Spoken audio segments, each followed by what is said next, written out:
Įrenginėjant takelius kieme, svarbiausia yra komfortas. Tinkamiausias akmenų dydis yra maždaug iki 15–20 mm. Renkantis skaldą, ji geriau susiriša tarpusavyje, bet taip pat turim ir neatmesti gludintų akmenukų variantą.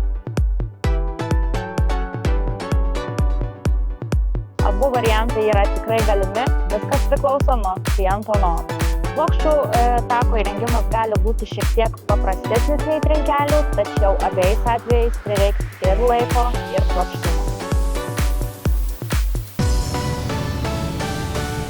Esminis dalykas yra tinkamas pagrindo paruošimas be jau esamų piktžolių.